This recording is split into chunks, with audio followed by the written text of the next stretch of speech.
کہ وہاں فرمایا گیا تھا کہ تین جو سب سے بڑے بڑے گناہ ہیں، والذین لا يدعون مع اللہ الہا آخر، وہ لوگ کہ جو اللہ کے ساتھ کسی اور الہ کو پکارتے نہیں ہیں، کسی اور سے دعا نہیں کرتے، ولا يقتلون النفس التي حرم اللہ الا بالحق، نہیں انسانی جان کو قتل کرتے ہیں جسے کہ اللہ نے محترم قرار دیا ہے مگر حق کے ساتھ، یعنی کوئی قانون کی دفعہ ان کے اوپر لاگو ہو جائے تو بات دوسری ہے، قتل عمد کے قصاص میں قتل ہوگا، یا یہ کہ زنا اگر شادی شدہ مرد یا عورت کرتے ہیں تو ان کی سزا جو ہے وہ رجم ہے، جو قتل کی ایک بہت ہی شدید شکل ہے، یا مرتد کی سزا قتل ہے، اور یا پھر یہ ہے کہ کافر کو قتل کیا جا سکتا ہے جو حربی ہو، جس کے ساتھ جو جنگ ہے وہ ڈکلیئرڈ ہو۔ ان چار صورتوں کے علاوہ کسی انسان کو کسی حالت میں کسی جذبے کے تحت قتل کرنا جائز نہیں ہے، حرام ہے، حرام مطلق ہے۔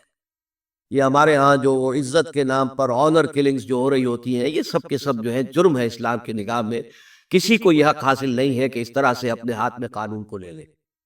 لیکن اس کے بعد فرمایا تھا کہ جو لوگ یہ کام کرتے ہیں تو پھر یہ ہے کہ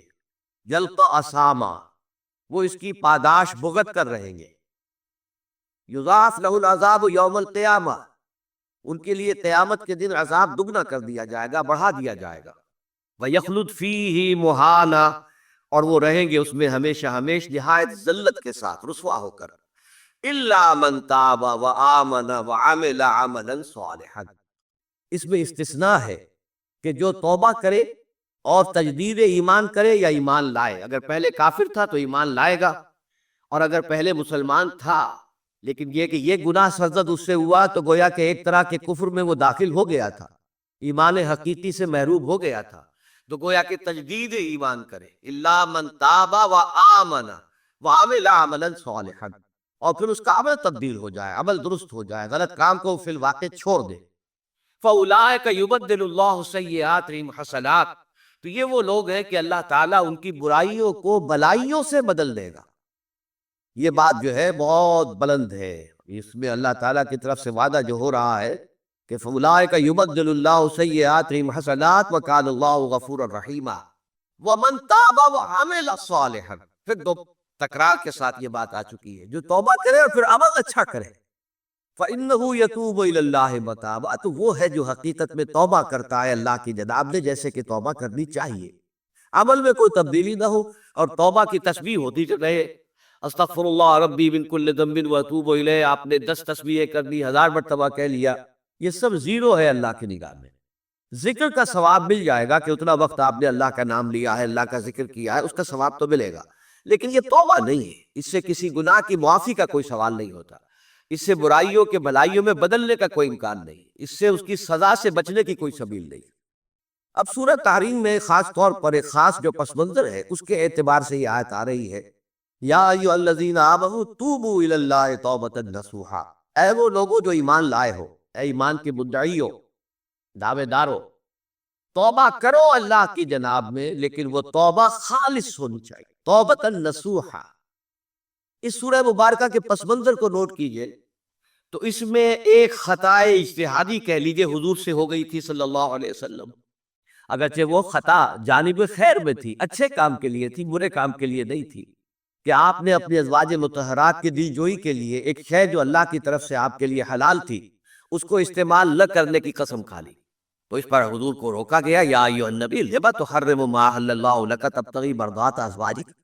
اے نبی کیوں آپ اپنے اوپر حرام ٹھہراتے ہیں وہ شے جو اللہ نے آپ کے لیے حلال قرار دی ہے، کیا آپ اپنی بیویوں کی رضا جوئی کے لیے ایسا کر رہے ہیں؟ واللہ غفور رحیم، اللہ غفور ہے، رحیم ہے، اللہ نے آپ کی اس خطا سے درگزر کیا ہے، لیکن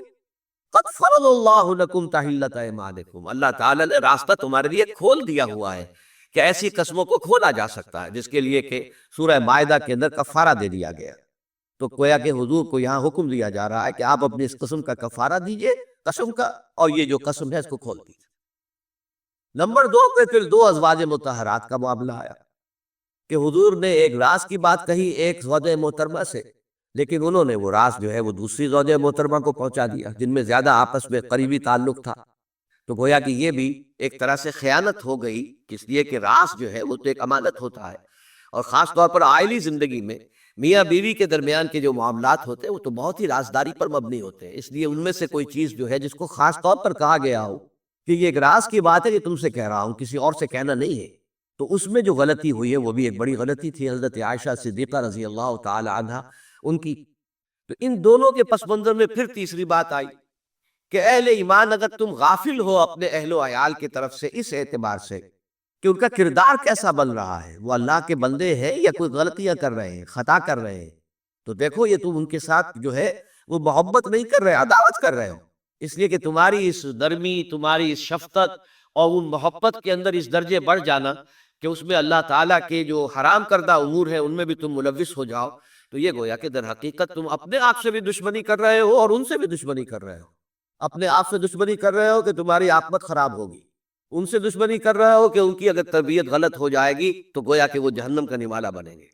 اب اس تین چیزوں کے پس منظر میں فرمایا جا رہا ہے ایھا الذین آمنوا توبوا الی اللہ توبۃ نصوحا،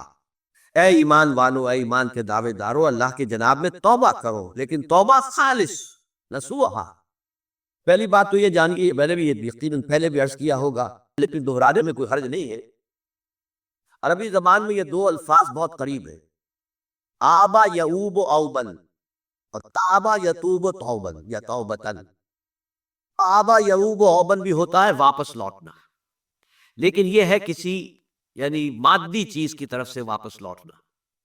ایک ہے تابا یتوب توبن یا توبتن، وہ کسی فعل سے، معنوی چیز سے پلٹ آنا، لوٹ آنا۔ چنانچہ ایک بڑی پیاری جو دعا حضور صلی اللہ علیہ وسلم مانگا کرتے تھے، آپ کی مصنون دعاؤں میں سے جب آپ سفر پر گئے، واپس گھر آئے تو گھر میں داخل ہوتے ہوئے آئبونا تائبونا لربنا حامدون، ہم پلٹ کر آ گئے ہیں سفر سے، وطن میں پہنچ گئے ہیں، گھر میں داخل ہو رہے ہیں اور ہم اس حال میں بھی اپنے رب کی جناب میں توبہ بھی کر رہے ہیں، رجوع کر رہے ہیں اللہ کی جناب میں، اور اپنے رب کی حمد کرتے ہوئے داخل ہو رہے ہیں۔ آئبونا تائبونا لربنا حامدون۔ اسی طرح آپ بازار جائیں، اس کے بعد اپنے گھر میں داخل ہو تو یہ دعا پڑھے تو یہ گویا یہ بہت ہی ایک یوں سمجھیے مبارک،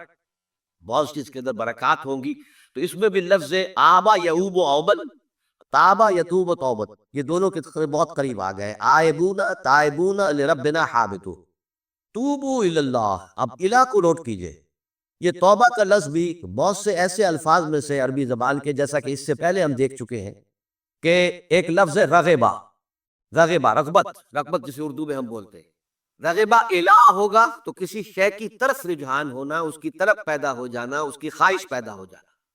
اور رغبہ ان ہوگا تو کسی چیز سے متنفر ہو جانا، دور ہٹ جانا، دور چلے جانا۔ ورب ایک ہی ہے، پرپوزیشن کی چیز سے بالکل برعکس نتیجہ نکل آیا۔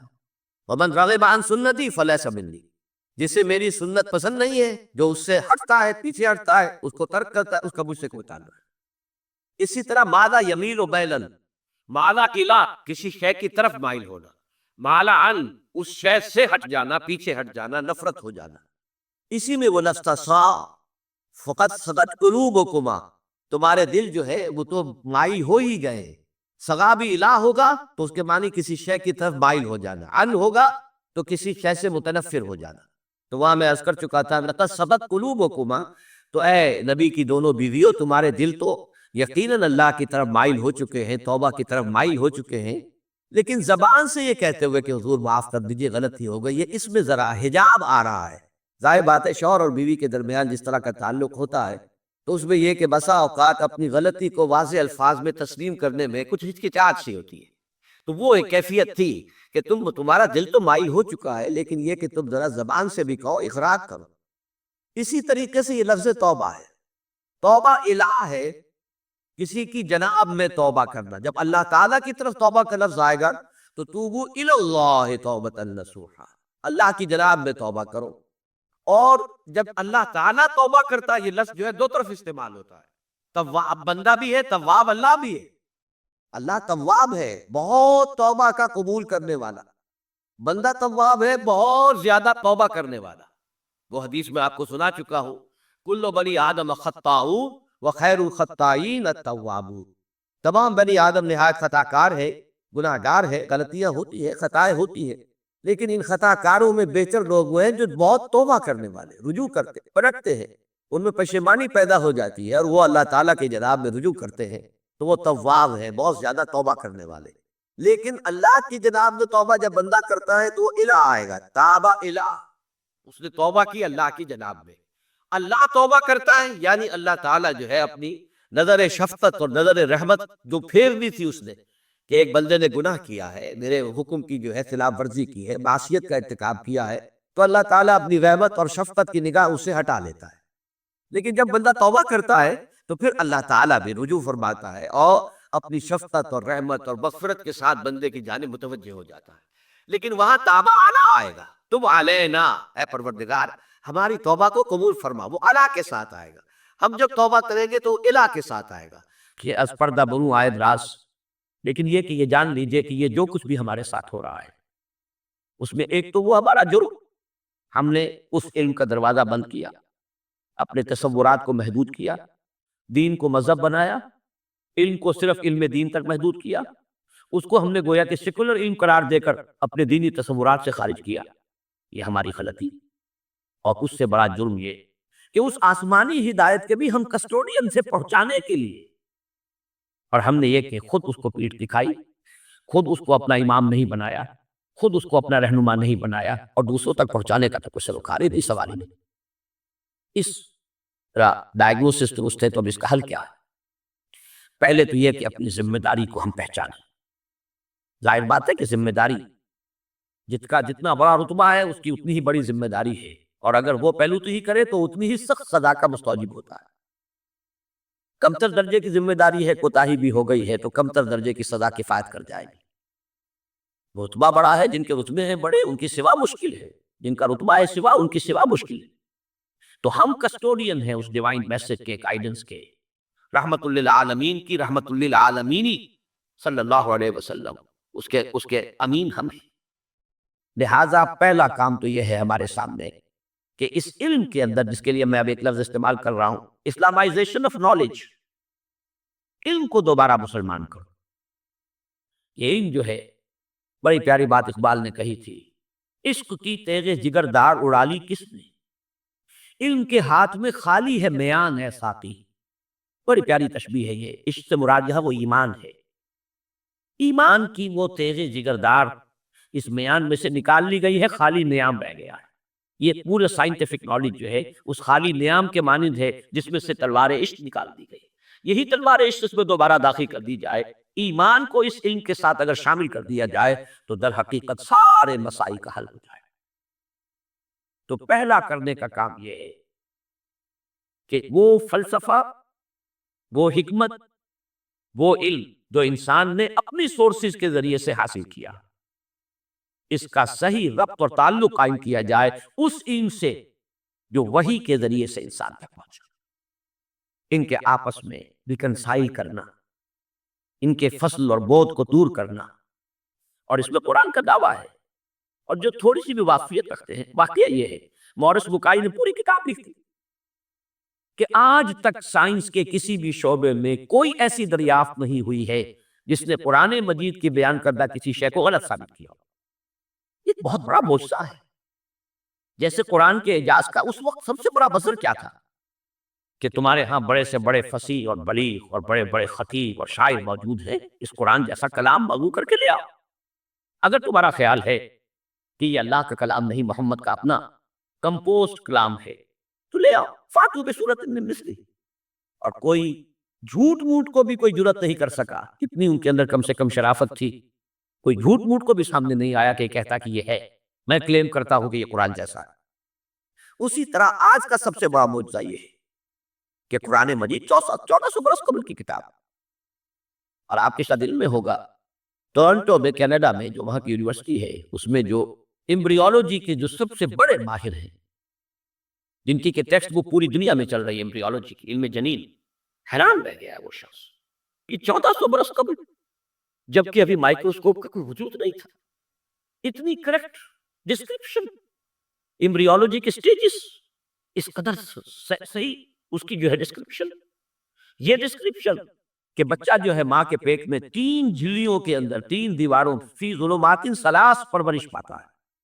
ابھی تو کوئی ڈسیکشن نہیں ہوئی تھی ہیومن باڈی کی، یہ جو فزیولوجی ہے اور اناٹومی اس کا علم انسان کو نہیں تھا. یہ حقائق کیسے آئے؟ اسی لیے قرآن کہتا ہے، اس کا دعویٰ ہے سنوریہم آیاتنا فی الآفاق وفی انفسہم حتی یتبین لہم انہ الحق، قریب انہیں دکھائیں گے اپنی نشانیاں اور آیات، آفاق میں بھی، ان کے اپنے اندر، اپنے نفس میں بھی، یہاں تک کہ یہ بات بالکل ثابت ہو جائے گی کہ قرآن حق ہے۔ پہلے ہمیں اسے برنگ آؤٹ کرنا ہے، اس کو سامنے لانا ہے، پھر یہ کہ وہ حکمت اور فلسفہ، اور ادھر سے ایمان، جس کو کبھی مولانا روم نے کہا تھا چند خانی حکمت یونانیہ، حکمت ایمانی آرا ہم بخواں، کب تک یونانیوں کی حکمت پڑھتے رہو گے، اس کا فلسفہ پڑھتے رہو گے؟ کبھی قرآن کا فلسفہ، قرآن میں جو حکمت سکھائی ہے اسے بھی پڑھو۔ یہ ریویلڈ نالج ہے، یہ ریویلڈ وزڈم ہے، یہ ایکوائرڈ نالج ہے، یہ ایکوائرڈ وزڈم ہے۔ ان دونوں کے درمیان ربط قائم ہونا چاہیے، جو علم کلام کا موضوع رہا ہے ہمیشہ۔ آج ضرورت ہے ایک نئے علم کلام کی، اس لیے کہ وہ قدیم علم کلام جو تھا وہ اس فلسفے کے حوالے سے تھا جس کی بنیاد منطق تھی۔ آج جو علم کلام ہے وہ چاہیے جو سائنٹیفک ڈیٹا جو انسان نے کلیکٹ کیا ہے اس کے ساتھ صحیح ربط و تعلق قائم کرے قرآن مجید کا اور اس کی دی ہوئی تعلیمات کا۔ اس سے یہ ہے کہ یہ گیپ جو ہے وہ برج ہوگا، اور اس کے اندر ایک توحید کا رنگ پیدا ہوگا بجائے سلبیت کے، یہ علم اور یہ علم اور۔ ایک بڑی سادہ سی مثال میں آپ کو دے رہا ہوں، ایک بڑے نیک نوجوان تھے، یہ کوئی 10-15 سال پرانی بات بتا رہا ہوں، ایم ایس سی باٹنی انہوں نے کیا، ریلیجس ایکٹیوسٹ، بڑے میدان میں مذہب کے لیے بڑے جوش و خروش سے کام کرنے والے۔ میں نے ان سے پوچھا کہ آپ کا کیا خیال ہے ڈاروین کے نظریے کے بارے میں؟ کفر ہے۔ میں نے تھوڑا سا پاز کیا، میں نے کہا ٹھیک ہے وہ کفر تو ہے، لیکن تم نے کیا ہے، وہ مجھ سے کافی چھوٹے ہیں عمر میں نے کہا تم نے کیا ہے ایم ایس سی باٹنی، مجھے تو اس حوالے سے بتاؤ کہ جو اس بایولوجی کے فیلڈ میں اس کے لیے جو دلائل ہیں، جو اس کے لیے شہادتیں ہیں، جو اس کے لیے ثبوت دیے گئے ہیں، ان کے بارے میں کیا رائے ہے؟ تو بلیو می، ان کا جواب یہ تھا وہ تو بہت کنونسنگ ہے۔ یہ ہے وہ اسپلٹ پرسنالٹی، ایک شے جو بڑی کنونسنگ ہے، ایم ایس سی باٹنی کی ہے، اس میں جو کچھ پڑھا ہے اس کی روح سے وہ سمجھ رہے ہیں کہ ڈاروین کا نظریہ ارتقاء بڑا کنونسنگ، اس کے لیے مواد موجود ہے، دلائل ہیں، شواہد ہیں، لیکن ہے کفر۔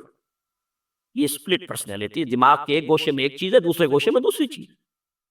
یہ اسپلٹ پرسنالٹیز دنیا میں کوئی کام نہیں کر سکتی۔ کمپوز پرسنالٹیز، ایک وحدت جس کو کہا ہے قرآن نے علی وجہ البصیرۃ قل ھذہ سبیلی ادعو الی اللہ علی بصیرۃ انا ومن اتبعنی، اے نبی کہہ دو یہ میرا راستہ ہے، میں اللہ کی طرف بلا رہا ہوں، تو اندھیرے میں ٹامک ٹوئیاں نہیں مار رہا ہوں، علی وجہ البصیرۃ، نہ صرف میں بلکہ میرے ساتھی جو میرا اتباع کر رہے ہیں وہ بھی دونوں آنکھوں سے راستہ دیکھ کر چل رہے ہیں اور بلا رہے ہیں اگر اس راستے کی طرف تو علی وجہ البصیرۃ بلا رہے ہیں۔ پہلا تو یہ پرابلم ہے ہمارا، اور یہ بہت بڑا چیلنج ہے۔ دوسرا پرابلم یہ ہے کہ یہ سوشل سائنسز میں اور جو سوشل انسٹیٹیوشنز ڈیولپ کیے ہیں انسان نے، اکنامک انسٹیٹیوشنز ہیں، پولیٹیکل انسٹیٹیوشنز ہیں، تھیوری آف اسٹیٹ ہے، پھر اس ریاست کے آرگنز ہیں، ایگزیکٹو ہے، جوڈیشری ہے، لیجسلیچر ہے، کہنے کو خیر چوتھا جو ہے پریس کو کہا جاتا ہے، لیکن تین ہے بنیادی۔ یہ جو نوع انسانی نے جیسے سائنٹیفک ترقی کی ہے اسی طریقے سے انسٹیٹیوشنز ڈیولپ کیے ہیں، وہی قربانیاں دی ہیں۔ ہم تو خلافت راشدہ کے خاتمے کے بعد پھر الوہیت کے دامن میں آ گئے تھے، وہی بادشاہی، وہی عیش، وہی محل، بغداد کے محل اور بغداد کی راتیں، وہ جو الف لیلہ، 1000 نائٹس اور بغداد، وہ جو کچھ ہوتا رہا ہے وہ ہمیں معلوم۔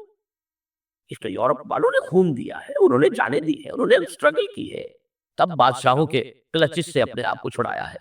انسٹیٹیوشنز ڈیولپ کیے۔ لیکن یہ کہ ان انسٹیٹیوشنز کو اب یا تو یہ ہے کہ بالکل ایک مرغوب ذہنیت کے ساتھ، ڈیفیٹسٹ مینٹیلٹی کے ساتھ کیوں کا تو ہم ایکسپٹ کر رہے ہیں، یا یہ کہ ٹوٹلی ریجیکٹ کر رہے ہیں، حالانکہ دونوں چیزیں انلاجیکل ہیں۔ اس میں تجزیہ کرنا ہوگا کیا صحیح ہے کیا غلط ہے، کیا چیز کمپیٹیبل ہے دین کے ساتھ کیا نہیں ہے، پھر اس کی بصیرت فراہم کرنی ہوگی۔ سود حرام ہے تو کیوں حرام ہے، اس کی قباحتیں کیا ہیں، یہ کس طور سے امبیلنس پیدا کرتا ہے معاشرے کے اندر، کس طریقے سے ارتکاد دولت پیدا کرتا ہے، اور اس سے پھر فساد پیدا ہوگا۔ آخر کمیونزم بھی یوں ہی تو نہیں آ گیا تھا، it was not a word from the blue, یہ ریئیکشن تھا کیپٹلزم کا، اور اگر کیپٹلزم اور دنگا کیپٹلزم جاری رہا تو پھر کسی اور ریئیکشن کو وہ جنم دے گا، اسی کی کوکھ سے کوئی اور اینٹی تھیسس وجود میں آ جائے گا۔ جیسے ابھی آپ نے وہ کے جی بی کے کوئی بڑے ڈبل ایجنٹ کا ابھی انٹرویو آپ نے پڑھا ہوگا، 1-2 دن پرانی بات ہی ہے، اس نے یہ کہا ہے کہ یہ ایک تجربہ تھا، ناکام ہو گیا، لیکن میں اس کے اوپر شرمندہ نہیں ہوں، یہ بہت اچھا کام تھا جو ہو رہا تھا، اور یقیناً بہت خیر اس سے وجود میں آیا ہے۔ بہرحال انسان پھر تجربہ کرے گا۔ اس اعتبار سے دوسری ذمہ داری ہماری یہ ہے جو قرآن کے حامل ہیں، حامل قرآن، اگرچہ مجھے شعر یاد آیا اقبال کا، جانتا ہوں میں یہ امت حامل قرآن نہیں ہے، وہی سرمایہ داری بندہ مومن کا دین، جانتا ہوں میں کہ مشرق کی اندھیری رات میں بے ید پیدا ہے پیران حرم کی آستی۔ تو حقیقت تو وہ ہے جو اقبال نے کہی ہے، لیکن بہرحال سو کالڈ حامل قرآن تو ہم ہیں نا، قرآن کو ماننے والے، لیکن یہ کہ اس حامل قرآن امت کا دوسرا فرض یہ ہوگا، جہاں ایک طرف ایمان کے حقائق کو سائنٹیفک معلومات کے ساتھ ان کی ایک ربط اور تعلق کو اسٹیبلش کرنا، وہاں دوسری طرف سوشل سائنسز اور سوشل انسٹیٹیوشنز کا تجزیہ کہ ان میں صحیح کیا ہے جس کو اختیار کرنا ضروری ہے، ان میں غلط کیا ہے جس کو اس میں سے مائنس کرنا ضروری ہے۔